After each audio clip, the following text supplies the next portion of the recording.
उपवास के दिन अथवा एक भुक्ति के दिन वदनी या सामायिकम, सामायिक को बढ़ाना चाहिए। उपवास करते हैं तो अब कोई भी आरंभ सारंभ नहीं करना, कोई काम नहीं करना, तो उस दिन मध्यम सामायिक या उत्कृष्ट सामायिक को भी किया जा सकता है। जघन्य सामायिक 2 घड़ी की होती है, मध्यम 4 घड़ी की होती है और उत्कृष्ट 6 घड़ी की होती है। 1 घड़ी 24 मिनट की होती है, यानी कम से कम 2 घड़ी तो करनी है। तो ये तो रोज का नियम है 2 घड़ी। अब एक आसन किया है तो 4 घड़ी कर लो, और यदि उपवास किया तो 6 घड़ी की भी कर सकते हैं। यानी 3 समय की सामायिक 2.5 घंटे की यदि हो जाए तो 7.5 घंटे का आपका पंचाघानाम 5 पापों का पूर्ण रूप से त्याग हो जाए। ये भी नियम इनने बताया। देखो यहाँ लिखा ना इनने कि सामायिक व्यापार वही मनुष्यात, व्यापार सारे के सारे त्याग करके, मन की दुविधा को त्याग करके, अंतरात्मा में रच करके सामायिकम बदनीयात उपवासे व एक भुक्ते, इस 100 नंबर के श्लोक में इन्हें प्रयोग किया है।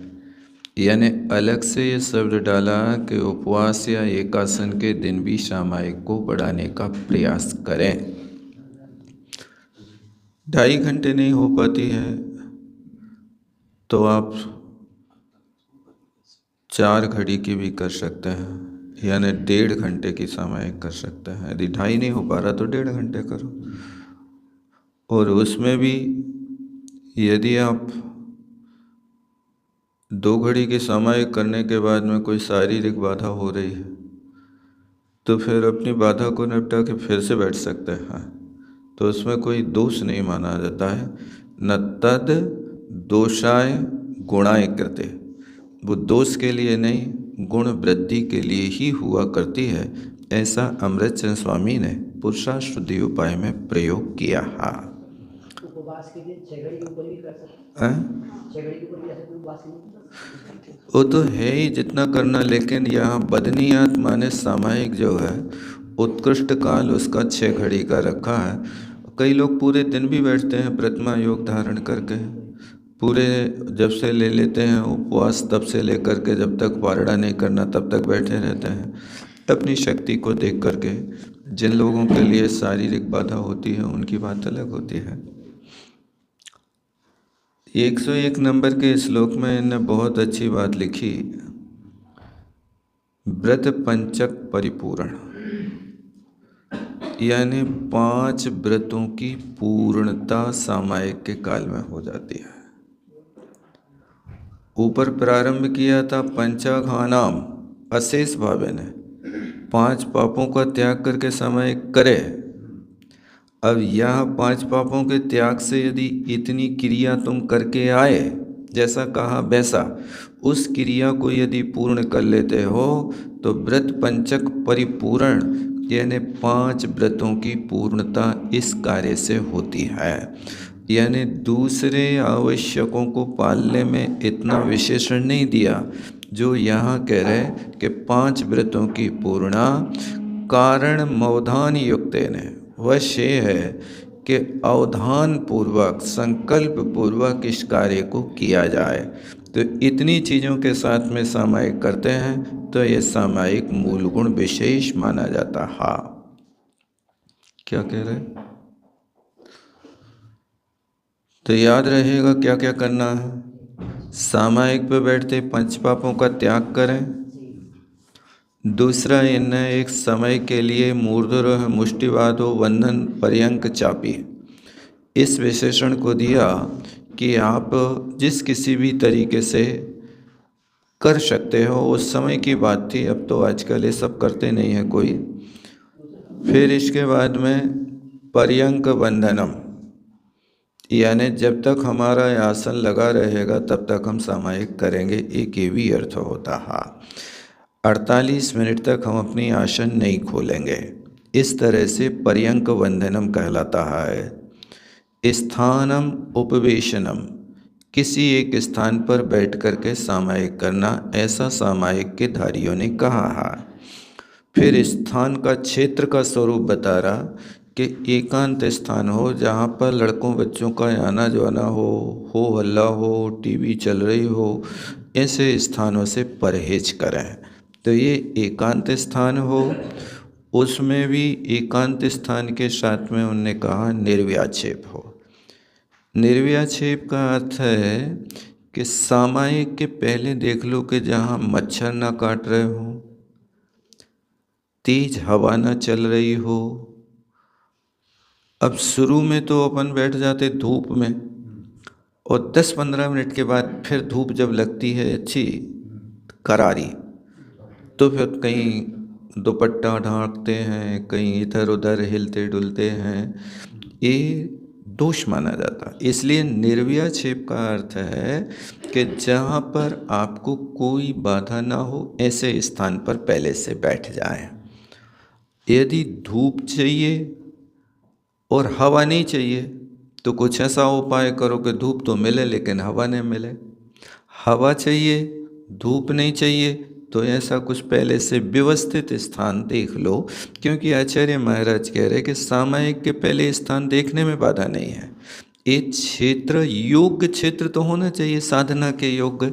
यदि योग्य क्षेत्र नहीं होगा तो बार बार बाधा खड़ी होगी। तो वो बाहरी आपत्तियाँ और योग्य क्षेत्र माने जिस स्थान पर आप सामायिक कर रहे हो उसकी भी योग्य दिशा हो। ऐसी दिशा में सामायिक के लिए ना बैठें कि जहाँ पर योग्य स्थान नहीं है। आग्नेय आदि दिशाओं में बैठा नहीं जाता है, इसलिए उस दिशा को टाल करके बैठा।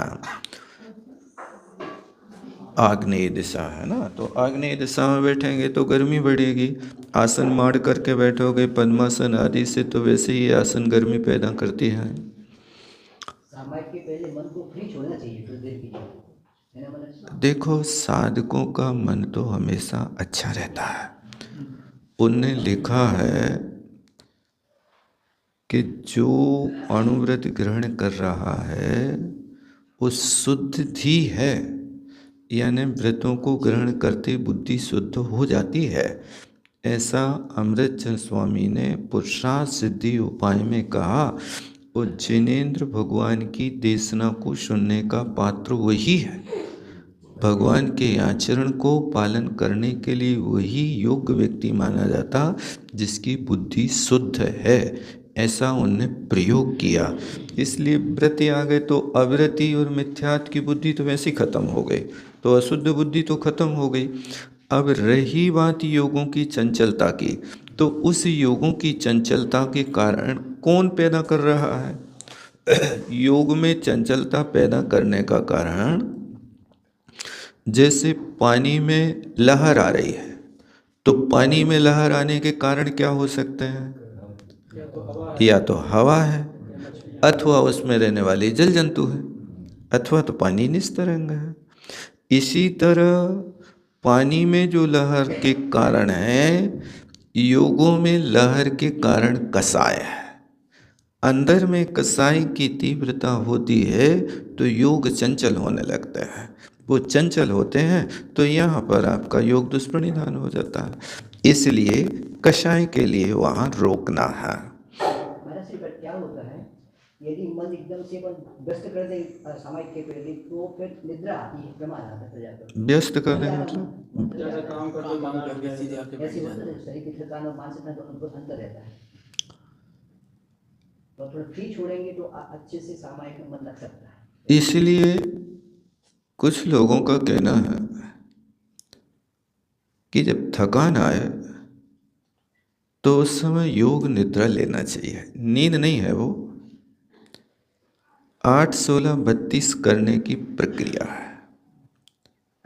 शवासन से 8 श्वासोच्छ्वास गहरी गहरी ले लो, अपनी गति से लेना, एकदम ज़्यादा खिंचाव नहीं रखना।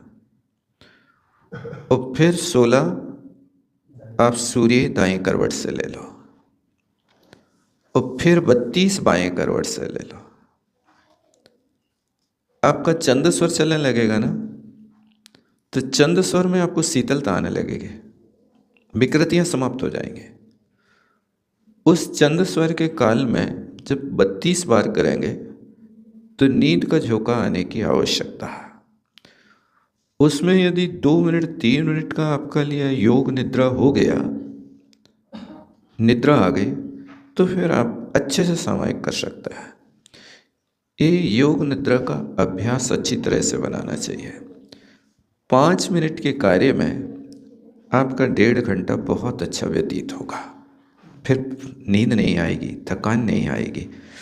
इसलिए ये क्रिया भी इसके पहले सामायिक के काल के पहले कर लेना चाहिए, और नहीं तो फिर शरीर की प्रकृति रहती है। आचार्यों ने तो जित निद्रा पाठ रखा है, निद्रा को जीते। आचार्य श्री इसमें बहुत सफल व्यक्तित्व थे।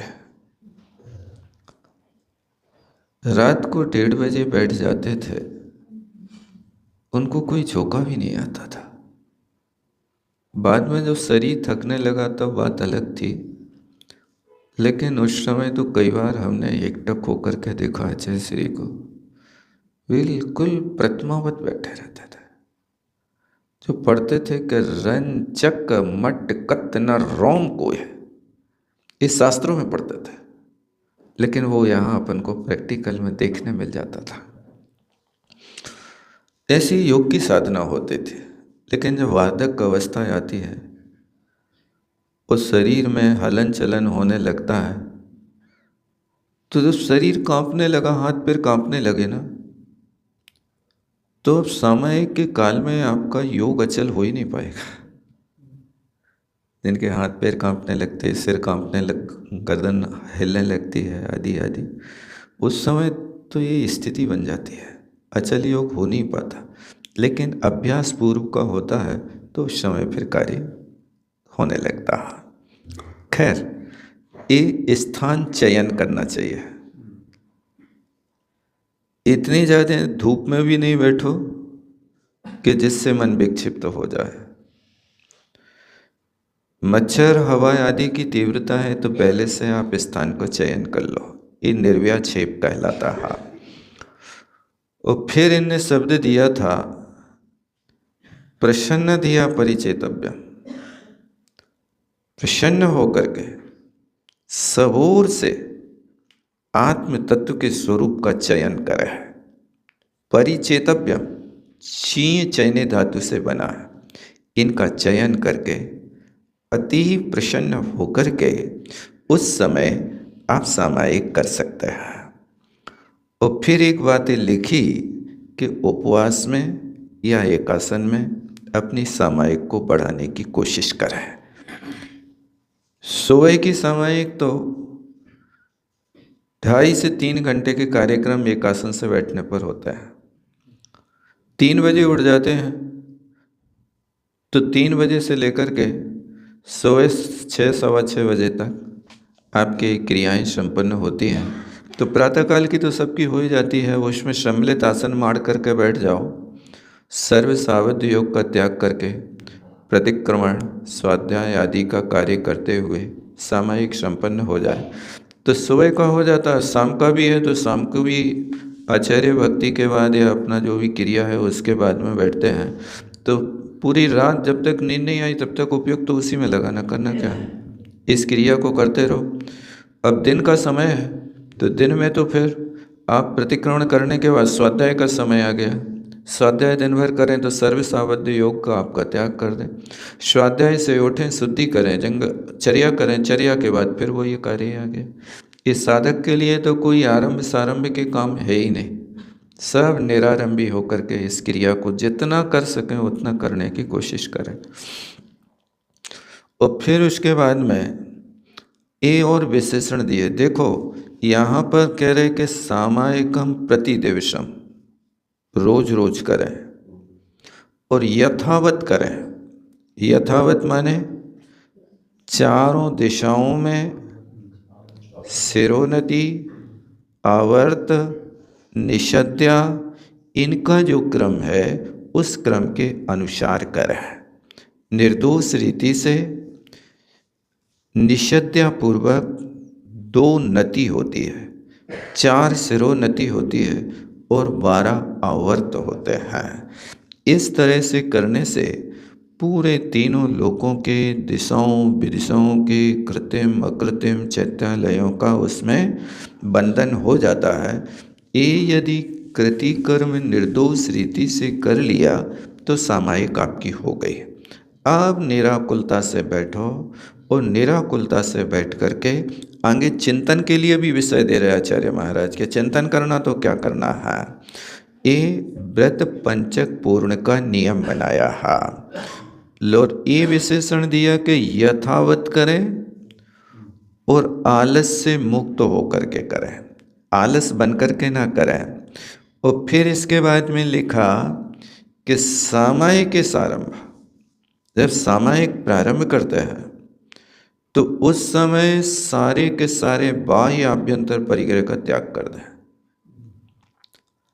अब लिख रहे हैं कि हम तो ग्रस्त हैं, बाह्य परिग्रह का त्याग कर नहीं सकते, निर्वस्त्र हो नहीं सकते।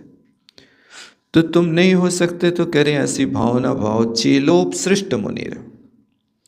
जैसे कोई मुनि महाराज ध्यान में बैठे हैं और उन मुनि महाराज के ऊपर कोई सोचे कि चलो इनको ठंड लग रही, दया करके इनको कंबल उड़ा दो। अब वो महाराज के लिए कंबल उड़ा देवे तो महाराज का कोई गुणस्थान नहीं गिर रहा, क्योंकि महाराज ने मन से स्वीकार नहीं किया, बाहर से सामने वाले ने भक्ति करी है तो उसको अपनी भक्ति का फल मिलेगा। उस साधु को अपने लब्धे स्थान तो बनते ही रहेंगे, पढ़ा है तो भी उसको उपसर्ग समझ रहे हैं, आनंद नहीं ले रहे। इसी तरह श्रावक भी चेलोप सृष्ट मुनि रहो। देखो कितना अच्छा तरीका बताया कि तुम्हारे तन पे कपड़ा पड़ा है तो तुम अपने आप को मुनिवत अनुभव करो। ये तो उपसर्ग जैसा वस्त्र पड़ा है, ये हमारा स्वरूप नहीं है। क्यों? क्योंकि जान अलिंग गहणम, आत्मा जो है उसका कोई लिंग नहीं है। उस अलिंग आत्मा के स्वरूप का उस समय विचार करना, ऐसी यदि परिणति रखता है तो ग्रही यति भावम तदा याति है। देखो क्या लिख रहा है, वो गृहस्थ व्रती उस समय मुनि पने को प्राप्त हो जाता है। ये शब्द दिया ना, यति भावम, यति भावम माने मुनि पने को, याति प्राप्नोति, प्राप्त हो जाता। यानी सामायिक के काल में श्रावक भी यदि निर्दोष रीति से सामायिक करता तो वो भी मुनि बन गया। मुनि जैसे परिणाम उसने बना लिए, लेकिन बनेगा तो द्रव्यलिंगी बनेगा, भावलिंगी नहीं बनेगा। क्यों नहीं बनेगा भावलिंगी? क्योंकि अंतरंग में उस समय में उसके प्रत्याख्यानावरण कषाय का उदय चल रहा है। जब तक उस प्रत्याख्यानावरण कषाय का उदयाभावी क्षय नहीं होगा तब तक वो छठे सातवें गुणस्थान की भूमिका नहीं बनाएगा। बाहर से तो ऐसा कर सकता है, लेकिन जो व्यक्ति एक निश्चित काल के लिए वस्त्र का त्याग करता तो वो निश्चल नहीं हो पाता। एक शल्य तो है कि कपड़े रखे उड़ने जावे, सो अच्छे गहरे बड़े पत्थरा से दाब के रखता। दूसरी बात होती है कि कोई आने जावे, ऐसा भी लगता मन में। इस तरह वो कहीं ना कहीं मन में शंका बनी रहती, उस शंका के कारण भवलिंग को भी प्राप्त नहीं हो पाता। हाँ, तो ये कहा उस समय सामायिक सारंभा परिग्रह कोपी नहीं, कोई आरंभ नहीं करना सामायिक के काल में, और परिग्रह भी कोई नहीं रखना। जो भी आपके पास उपकरण है उन उपकरणों का भी उस समय प्रत्याख्यान। सर्वशावद योग्यता व्रतोष्मी। देखो सामायिक में मूल मुद्दा क्या है? आरंभ और परिग्रह, नहीं होना, कुछ भी नहीं करना। सामायिक में बैठ करके झाड़ू लगावे वाला आए तो ये ना करियो, थोड़ी भीतर पटा के नीचे दीवार में मकड़ जा, ये इशारा नहीं करना, नहीं तो ये तुम्हारा आरंभ संबंधी कारित और अनुमोदना के अंतर्गत आ जाएगा। कृत स्वयं नहीं कर रहे लेकिन दूसरों से तो कह रहे कराओ, ये करो, तो ये उसमें आरंभ भी ना हो और कोई परिग्रह ना हो। अब परिग्रह पैसा तो है नहीं है, आपके धन संपत्ति तो है नहीं है, लेकिन फिर भी कहीं ना कहीं मन चला जाता, हमारी घड़ी ना उठा ले जाए कोई, ये आपकी घड़ी हो गई, ये परिग्रह की कोटि में आ गया। बस एक समय सूचक यंत्र है, आपको उस यंत्र पे दृष्टि समय को पहचानना है, ना कि उसमें ममत्व भाव रखना है। अब हमारी घड़ी सामायिक में से यदि कोई उठा ले जाए तो हम सामायिक छोड़ के फिर उस अपराधी को ढूंढवे चले जाएंगे, कहाँ चलोगे वो उसके, ये विकल्प नहीं होना चाहिए। इसलिए वृत्ति को कोई ऐसी वस्तु परिग्रह की भी नहीं रखना चाहिए कि जिससे बार बार आकुलता पैदा होवे। आपके पास वो वस्तु हो कि जिससे कोई यदि ले भी जाए तो आपको कोई तकलीफ ना होवे। एक महाराज आए थे, वो महाराज पेन नहीं रखते थे, रिफिल रखते थे, और वो रिफिल चवन्नी की आती थी और इसमें पुस्तक में ही रख देते थे, पढ़ते थे, रिफिल रखते थे, और पेट भी वे इतने बड़े रखते थे कि जो इसी धर्म ध्यान के भीतर समा जाता था। उसमें कुछ लिखना होता तो लिख लेते थे और उसको संभाल के रखते हैं। तो एक दिन उनसे कहा कि ये पेन ले लो। भैया पेन को देख करके लोगों के मन रीझने लगते, मंगाने लगते हैं, या कोई उठा के ले जाए तो दोष लगे, अपना यही अच्छा है, अपना काम इससे चल जाता, हम ज़्यादा नहीं लिखते हैं, हमें तो कोई अल्प बातें लिखना पड़ते हैं। तो ये वस्तु भी है कि जिस वस्तु को संभाल के रखना पड़े। अब चांदी का पेन आ जाए, चांदी की माला आ जाए, अब ये चांदी की सोने की वस्तु रखोगे तो उनको संभालना भी तो पड़ेगा। अब संभालोगे तो ताला चाबी भी रखना पड़ेगा, बार बार आकुलता होगी। अब देखो ये परिग्रह के बदले में लोग साधुओं पे भी संशय करने लगते हैं। कथा न कहता ना, मुनि महाराज आहार करने आए, उस समय उस श्रावक के घर से कोई हीरा माणिक गुम गया तो ले तो गया कोई जीव जंतु, उसने महाराज को दोष लगा दिया। महाराज आए थे और तो कोई आया नहीं, इसलिए अब वो महाराज के पास जाकर के अपनी कथा कहानी कहता है और लौट के आता है, तो जिस जीव ने वो वस्तु ली थी वो उसके घर में उगल के चला जाता है। अरे यार, महाराज को हमने दोष लगा दिया, महाराज कहाँ रखेंगे, नहीं कमंडल तो है महाराज का। ऐसे भी भाव घूमते हैं। जब परिग्रह घूमता है तो त्यागी वृत्तियों का ये अवर्णवाद कहलाता है। जो महाव्रती हैं उनके प्रति भी लगने लगता है ये लेने गए हुए, ये लेने गए हुए। इस तरह ऐसी वस्तु अपने पास नहीं रखना, कोई ले जाए तो ले जाओ। इस्तेमाल ऐसी वस्तु का हो, कम दाम की हो, पूरे काम की हो, होने का अहम नहीं और खोने का गम नहीं। चली जाए कोई बात नहीं, गम नहीं, होने का अहम नहीं। देखो तुम्हारे बाप ने देखो सोने को पेन, हम रखा था सोने को पेन, तुम वो सोने को पेन रख रहे हो, सो तुम अपने लब्धि स्थान बढ़ा रहे कि घटा रहे, जा तो बताओ। 1000 रुपया के पेन आ रहे भैया, और वो पेन लोग दे जाते, महाराज ये में घड़ी भी है, टार्च भी है, फलाना है, ढिकड़ा है, एक पंथ 2 कांच हैं, रख लो आप। ऐसी चीज रखोगे तो फिर उसके लिए फिर ताला चाबी भी तो रखना पड़ेगा, कैसे संभालोगे। इसलिए हम लोगों की जब दीक्षा हुई तो अमेरिका से एक दर्शक आओ ऐसा, महाराज इतनी बड़ी बड़ी पुस्तकें टेबलों पे रखे हो, ढोने पड़ती हैं, एक छोटा सा लैपटॉप रख लो, तुम्हारी धर्म ध्यान दीपक से भी छोटो है, वो पूरी ये सिया की लाइब्रेरी बन जाए में टैबलेट रख लो इसको। हमने कहा भैया आचार्य महाराज से परमिशन ले आओ तो फिर हम देख लेंगे। तो आचार्य महाराज के पास भी गए। महाराज सब नए महाराजों हों जो नए दीक्षित हैं, इन सबको एक एक जो दे देता है टैबलेट, सबके ज़्यादा महंगा नहीं, 35,000 को है, गुम जाए तो कोई कम नहीं। आचार्य श्री ने उनके लिए अच्छी खरी खोटी सुनाए।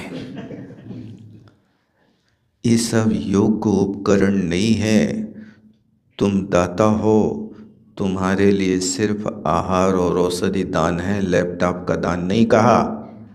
ये सब चीज़ें देख करके लोभ की प्रवृत्ति बढ़ाना यानी संयम मार्गणा के लिए आप उच्छेद करने की सोच रहे हो, इसलिए आपका उतना बड़ा वो ग्रंथ भंडार भारी लग रहा है। इसको रख लो, छोटा है तो फिर इसमें सब कुछ आपको मिल भी जाएगा। ऐसे लोभ में आकर के कई लोग उसको स्वीकार कर भी रहे हैं और वो चीज़ें चल रही हैं, लेकिन आपका वो परिग्रह त्याग व्रत नहीं हो सकता।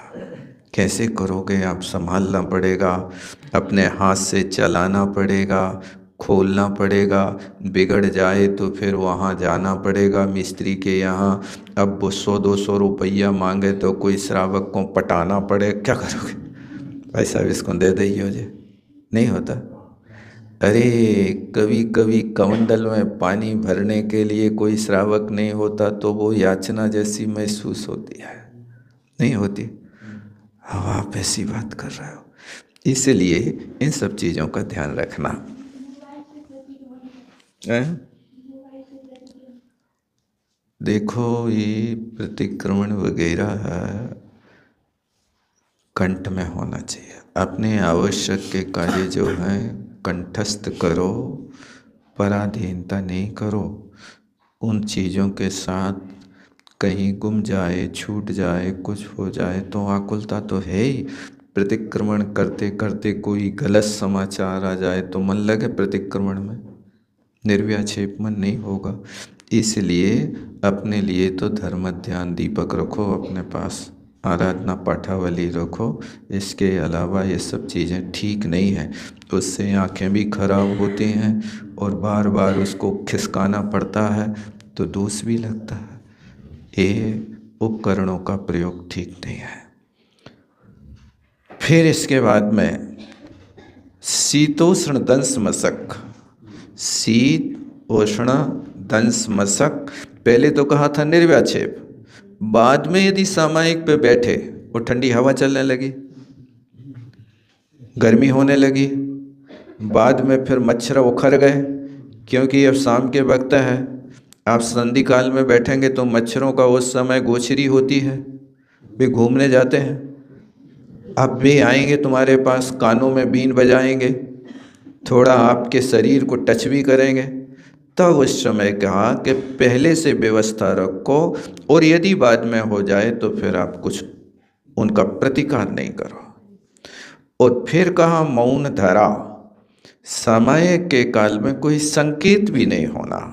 संकेत करना भी सामयिक का अतिचार माना, मौन का अतिचार माना जाता है। इसलिए मौन धरा, सामयिकी प्रतिपन्ना, सामयिक को प्राप्त होवे, लेकिन अचल योगा।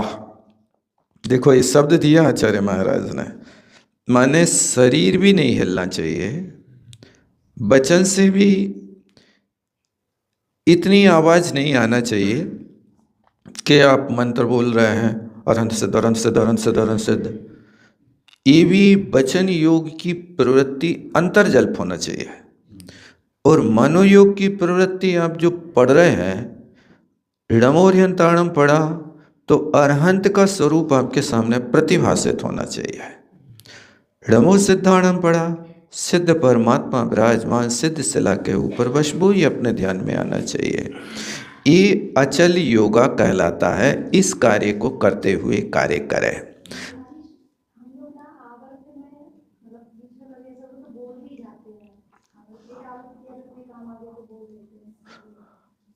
अब देखो ये वंदना है, वंदना कर्म, संस्रवण कर्म, प्रतिक्रमण कर्म, सामायिक कर्म को मौनपूर्वक करना चाहिए। लेकिन अब आपकी परिस्थिति है कुछ स्त्री है, तो आपने एक दिशा संबंधी वंदना करने का कार्यक्रम प्रतिक्रम पूरा कर लिया, वहाँ कोई बात हो तो जब तक आपने योग स्थिर नहीं किया, प्रतिमा योग धारण नहीं किया, तब तक के लिए आप उस कार्य को निष्पन्न कर भी सकता है।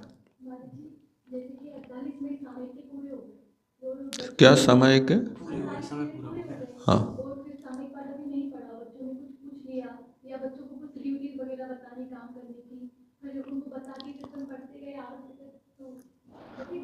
तो 48 मिनट पूरे होने पर सामायिक पाठ नहीं हुआ तो कोई बात नहीं, आपका सामायिक का काल पूरा हो गया है।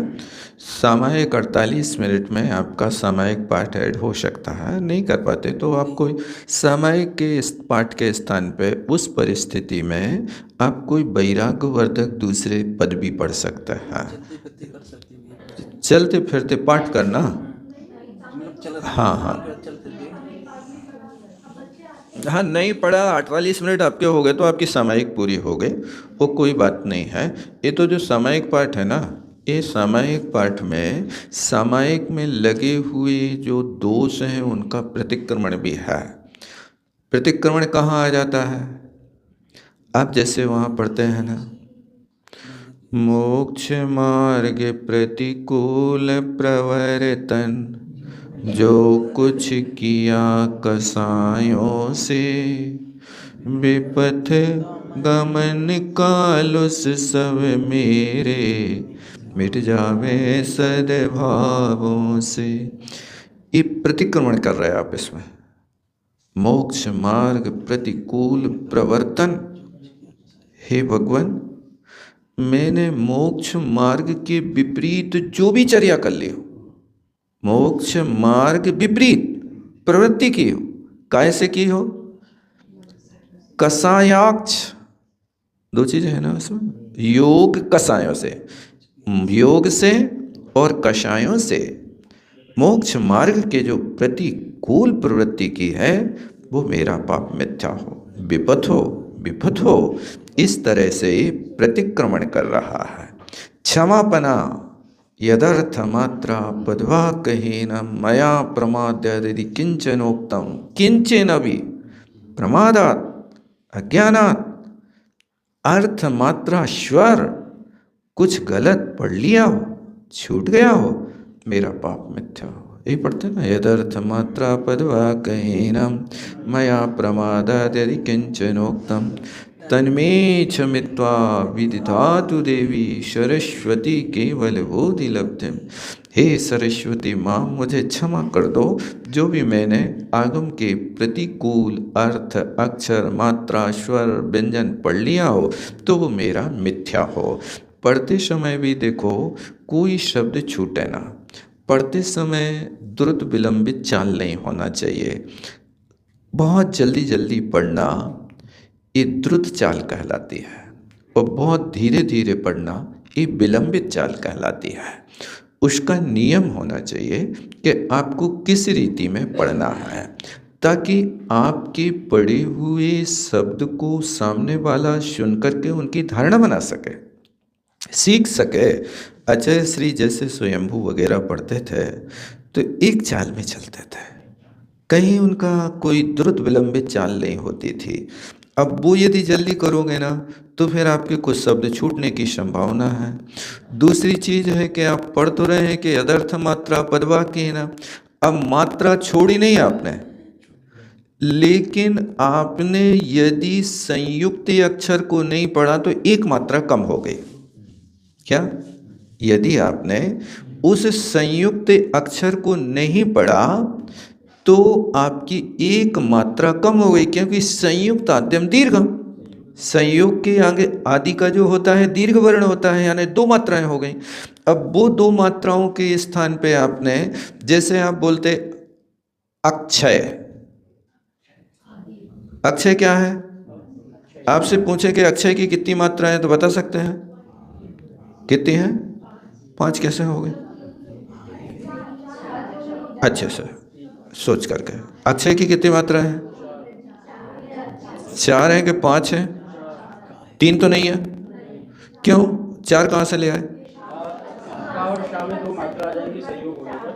नहीं, वो का और छा की 2 मात्राएं नहीं लेना, छा की तो एक ही मात्रा लेना, लेकिन उस संयोगी वर्ण की पूर्ण जो आ है ना, उस आ को 2 मात्रक मानेंगे, क्योंकि जो व्यंजन होता है ना, व्यंजन की आधी मात्रा होती है, व्यंजन की आधी मात्रा होती है, तो उस आधी मात्रा के साथ में कोई स्वर जुड़े तो एक मात्रा मानी जाती है। तो छा की तो एक ही मात्रा है, लेकिन छा के पूर्व जो स्वर है आ है, उसके लिए अपन बोलेंगे दीर्घ है। तो आप उच्चारण सही अक्षय करेंगे कि अक्षय करेंगे? अक्षय किया ना, यानी आपका एक का उस आ के साथ मिल गया, अक्षय में आ में मिल गया ना, अक्षय नहीं बोल रहे आप, अक्षय बोल रहे, यानी ये संयुक्त आद्यम दीर्घम। अब आपको ये व्याकरण का तो पता नहीं है, लेकिन ये शब्द सुना सुना है आपकी श्रुति में आ गया है, इसलिए आप ऐसा बोल लेते हैं। तो इसी तरह आप विसर्ग है, निःसंगोऽहं जिनानां सदनमनुपमं त्रिपरित्येत भक्त्या। अब इस शब्द को ऐसा पढ़ना चाहिए कि संग के पहले नी और नी के बाद विसर्ग, निरुपसर्ग है, निरुपसर्ग के साथ में संग जुड़ा है, तो वहाँ निःसंगोऽहं जिनानां, हे जिनेन्द्र मैं निঃसंग हूँ, परिग्रह से रहित हूँ, परिग्रह से निष्क्रांत हूँ, सदन मनुपमम त्रिपरित्येत भक्त्या। सदन मनुपमम माने अनुपम जिनालय की त्रिपरित, सबसे पहले 3 परिक्रमा करना। वंदना का कार्य जो होता है परिक्रमा से होता है।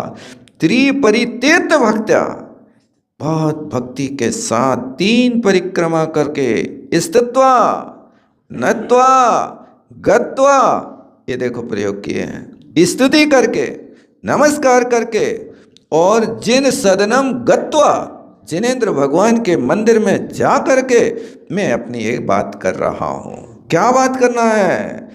नए नए नए नए स्वामी शांतिम नितान्ते मनन्ति माम। हे परमात्मा, मुझे शांति के निकेतन में ले चलो, ले चलो, ले चलो। नए नी प्रापणे धातु से नए नए नए, मैं चलने को तैयार हूं, ले चलो मेरे लिए। कहाँ? नए नए नए स्वामिन, ये नए के आगे स्वामिन है ना, तो ये संबोधन प्रयोग, हे स्वामिन ले चलो, ले चलो, ले चलो, आज्ञा ले रहे। कहाँ? आगे क्या है? नए नए नए नए स्वामिन नितांत मनन्ति माम, उसकी ओर मुझे ले चलो, अनंत पने की ओर ले चलो। अनंत क्या है? केवल ज्ञान के अविभाग प्रतिच्छेद है, उसकी ओर मुझे ले चलो। तो ये शब्द यदि आप जल्दी पढ़ रहे हैं, सही नहीं पढ़ रहे हैं, तो फिर आपको ये यहाँ पर क्षमा मांगना पड़ी। यदर्थ मात्रा पदवाक्येन मया प्रमादादि किंचनोक्तम, इस तरह से वहाँ पर उसको लगा लेना चाहिए। इनका उच्चारण अच्छी तरह से होना चाहिए, जल्दी जल्दी नहीं होना चाहिए, और एक साथ पढ़ करके उसका कार्य करना चाहिए। कई बार ऐसा होता है कि कोई चौथा चरण पढ़ रहा, कोई दूसरा पढ़ रहा, कोई पहले ही चरण में प्रारंभ कर रहा है, तो वो सब खिचड़ी बन जाती है। इसलिए उस शब्द को अच्छी तरह से पढ़ना। अब यहाँ सामायिक में क्या करना है, देखो आचार्य महाराज फार्मूला दे रहे हैं। 4 मात्रा, अक्षय की 4 मात्रा है। फिर आगे देखो, असरणम, अशुभम, अनित्यम, दुखम, अनात्मानम, आवसामी भवम। देखो ये बहुत बड़ा चिंतन दे रहे आचार्य महाराज। अमृत सुन स्वामी, तुम कछु ने जानत हो तो इसको जान करके ये आचरण करने लगो। मैं ऐसे संसार में रह रहा हूँ, बाबा माने संसार। कैसा संसार? आबसामी, उसी में ठहरा हूँ। तो वो संसार कैसा है? असरण है। अब ये असरण भावना आप प्रारंभ करिए, सूरज चांद छिपे निकले ऋतु फिर कर आवे। अथवा दलवल देवी देवता मात पिता परिवार, मरती वीरिया जीव को कोई न राखन। राखनहार माने ये असरण भावना है, रखने वाला कोई नहीं है। नहीं रखेगा माने शरण नहीं देगा, शरण नहीं देगा तो क्या हो गया, शरण हो गया। तो ये कहा कि मात पिता परिवार दलवल देवी देवता, और इतने में समझ में आए तो मणि मंत्र तंत्र बहु होई, मरने से बचा ले कोई। ऐसा है, कोई तो बचा ले। लोग भगवान हो नहीं चिल्लात, बाप को चिल्लात, अरे बाप रे, अरे भगवान रे नहीं कहता, अरे अम्मा। ये क्या है, शरण कौन है वो नहीं आता। थोड़ी सी पीड़ा होगी बाप मतारी को चिल्लाते हैं। यहाँ जो भगवान रक्षक है, शरण है, उनको नहीं चिल्लाते, क्योंकि अनादिकालीन संस्कार ही ऐसे पड़े हैं व्यक्ति के। भी कुछ भी होगा तो उन्हीं की शरण में जाएगा।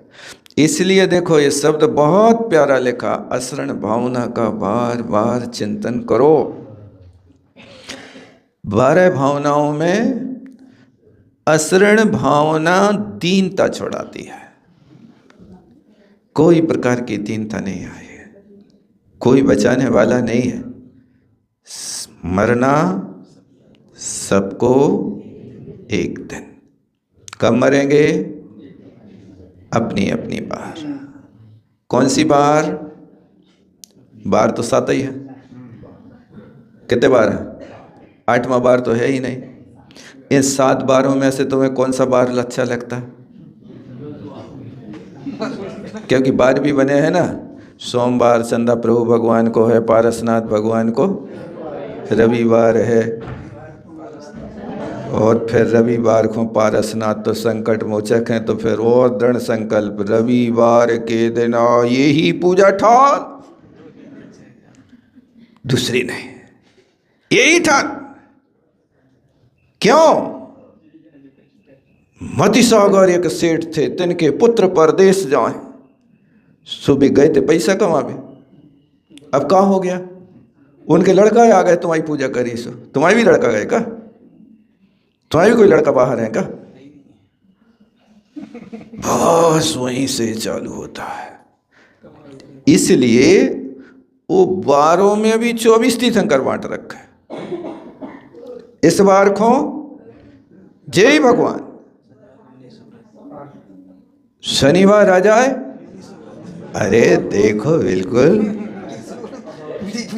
शनिवार को तो मुनि सुव्रतनाथ भगवान के शांति धारा की बोली तो लाख से नीचे न जाए, न प्रतिष्ठाचार्य देह है न मान है।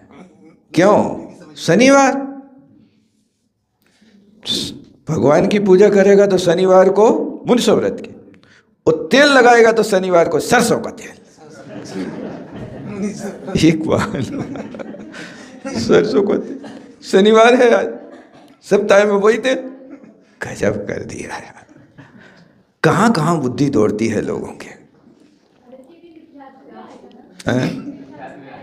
मिथ्यात्व नहीं है, इसको मिथ्यात्व, क्योंकि देवशास्त्र गुरु के उपासक तो हैं आप। 6 उपसम सम्यक दर्शन में तो चलमा लगाड़ दोष लगते रहते, लेकिन 24 तीर्थंकरों में से आप बाहरी चमत्कार जिसका ज़्यादा है उसको मान लेते हो। लेकिन देखा जाए तो वहाँ पर अनंत चतुष्टय के धनी तो सब है। अंतरंग कारण देखो आप, अंतरंग कारण में अनंत चतुष्टय सबके पास है। ऐसे नहीं कि पारसनाथ के पास अनंत से अनंत अनंत है, ऐसे है क्या? और महावीर के पास पंचम काल के शुरू में हुए आदि, चौथे काल के अंत में हुए, पंचम काल निकट लग गया था, इसलिए महावीर भगवान के असंख्यात ही असंख्यात रह गए, अनंत नहीं भाई। ऐसे है क्या? अनंत चतुष्टय के धनी, चाहे वे 500 धनुष की अवगाहना के आदिनाथ हों, चाहे 7 धनुष की अवगाहना के महावीर हों, चाहे 13 हाथ की अवगाहना वाले पारसनाथ हों, 9 हाथ के 13 फुट हैं क्या? बहुत अच्छा, आकर्षण तो करो, इच्छा सम्यक दर्शन करता। तो तुमसे हम पूछ रहे हैं कि बंदे तदगुण लब्धये में आकर्षण होना है कि बाहरी वस्तु में आकर्षण होना है? बंदे तदगुण लब्धये, इसलिए उनने कहा मैं उनका उपासक हूँ जिसने राग देश कामादिक जीते सब जग जान लिया, सब जीवों को मोक्ष मार्ग का निष्प्रय हो उपदेश दिया। अब चाहे वो बुद्ध, हरि, जैन, ब्रह्मा, विष्णु और क्या है आदिक, तुम्हें जो कहने सो कहते रहो। बुद्ध कहने हम मान लें, लेकिन शर्त ये है कि पहली शर्त क्या होवे? राग देश कामादिक जीते। तो राग देश कामादिक जीते से कौन सा गुण प्रकट हो गया? वीतरागता। राग देश कामादिक जीत लिए तो वीतरागता, और सब जग जान लिया सर्वज्ञता। तीर्थंकर ने सर्वज्ञता आ गई, सब जग जान लिया सर्वज्ञता, और निष्प्रय हो उपदेश दिया, हितोपदेश। यानी ये मेरी भावना की पंक्ति जो है ये क्या सूचित कर रही है? जो वीतरागी हो, सर्वज्ञ हो, हितोपदेशी हो, मैं तो उसको नमस्कार कर रहा हूं। अब वो परमात्मा चाहे बुद्ध नाम से जाना जाए, चाहे ब्रह्मा के नाम से जाना जाए, चाहे हरि के नाम से जाना जाए, चाहे महावीर के नाम से जाना जाए, तुम्हें जो कहने सो कहते रहो, बस हमें तो सामने ये 3 गुण रख दो आप। ठीक है? आपसे कोई पूछे कि पहले क्या प्रकट हो 3 गुणों में, क्या प्रकट होता? वीतरागता, और बाद में हितोपदेश। माने पहले केवल ज्ञानी बनो, बाद में बोलो। ठीक है ना? पहले केवल ज्ञानी बनो, फिर बाद में बोलो। तो हितोपदेशी सबसे लास्ट में है, और हितोपदेशी सर्वज्ञता का कोई अविनाभावी संबंध नहीं है कि जो सर्वज्ञ हैं वे सब उपदेश करें, कोई गारंटी नहीं। बिना उपदेश के भी मुख केवली होते हैं, जा सकते हैं, मोक्ष जा सकते हैं, बिना बोले चाले मौन पूर्वक यहाँ से लेकर के अंत तक मौन साध रहे हैं, होते हैं। अरे मूक केवली है, अंतःकृत केवली है, उपसर्ग केवली, बहुत सारे केवली, 7 प्रकार के केवली में से तीर्थंकर के लिए तो कंपलसरी है। दूसरे सामान्य केवली के लिए तो श्रोता आ जाए तो सुना दे, नहीं तो नहीं जाए। देशभूषण कुलभूषण महाराज को वहां पर उस बिंदगिरी अटवी पे केवल ज्ञान हो गया। अब राम लक्ष्मण थे, उनने प्रश्न करे सो उनने अपना द्रव्य देश न देश ली, और नहीं यदि होते तो काय को देना थी, कौन को सुनाते बताओ? श्रोता ही नहीं थे सुनने वाले। माने कहीं कहीं ऐसी भी स्थिति होती है कि केवल ज्ञानी केवल ज्ञान लाए बैठे, लेकिन सुनने वाले कोई नहीं है। ऐसा भी है, और कई स्थानों पे है कि जहां श्रोता खूब है लेकिन कोई वक्ता नहीं है, ऐसा भी तो होता है। तो ये विसंगति भी संभव है। तो ये यहाँ जो कहा कि बे भगवान ऐसे होना चाहिए। अब आपसे पूछे कि वीतरागता पहले प्रकट भई तो 4 घातिया में से 4 ही नष्ट होकर वीतरागता प्रकट भई, कि कुछ एकाध कर्म के नष्ट होने से वीतरागता हुई है? यानी मोहिनी कर्म के क्षय से वीतरागता होती है। ये पूरा परिवार है ना, जिसने राग द्वेष कामादिक जीते। ये राग द्वेष कामादिक क्या है? पूरा मोहिनी का तो परिवार है, पूरा मोहिनी का परिवार है ना, इसलिए ये पहले वीतरागता। अब आपसे कोई पूछे कि 3 गुणों में कितने गुण दिखाई देते हैं? वीतरागता है, हितोपदेशी, सर्वज्ञता है, तो ये 3 ही गुण अपन को अपनी आंखों से दिखा देता है कि कुछ कम बड़ा है। वीतरागता में सिर्फ वीतरागी गुण दिखाई देता, सर्वज्ञ तो आत्मा का गुण है, अरूपी गुण है। केवल ज्ञान कोई को दिखात नहीं है कि तुम केवल ज्ञानी हो गए।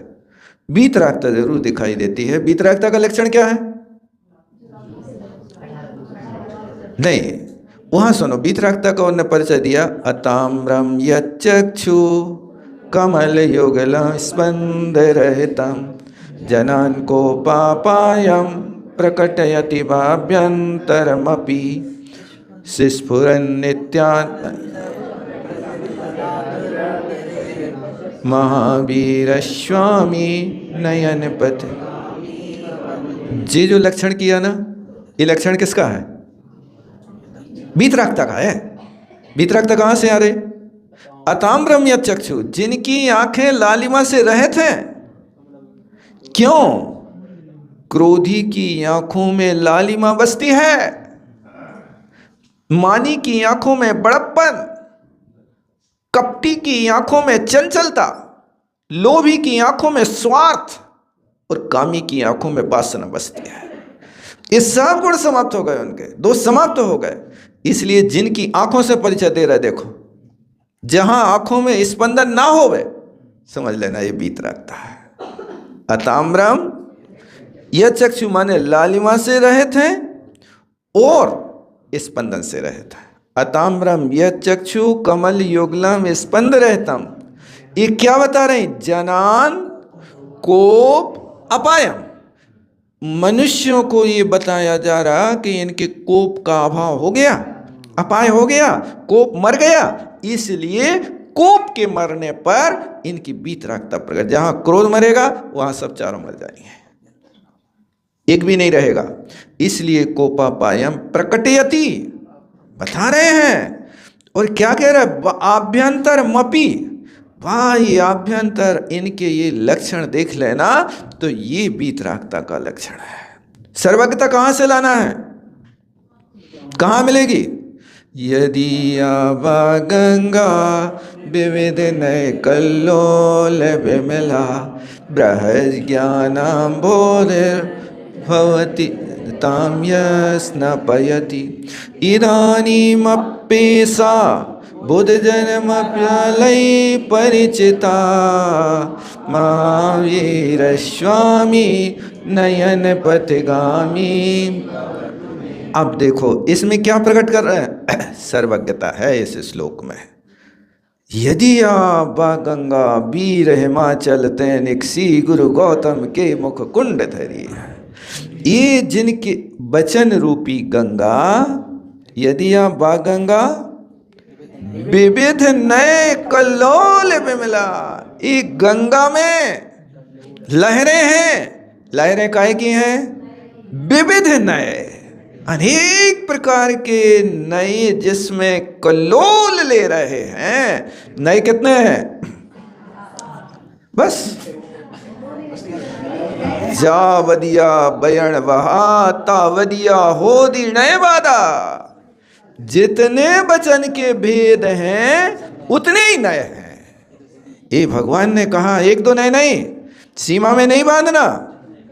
बस नए क्या है? दृष्टिकोण है। आंखें कितनी है? आंखें कितनी है? नहीं है पता? सोच रहे हैं इसमें भी। आंखें तो दो हैं, लेकिन देख कितना सकती हैं? कितना देख सकती हैं? जितने गे आ जाएं सबको देख लें। आंख बड़ी कि दीवाल बड़ी है? बताओ क्या दीवार होती है, आप देख लें। बड़ा क्या? दीवाल बड़ी है ना?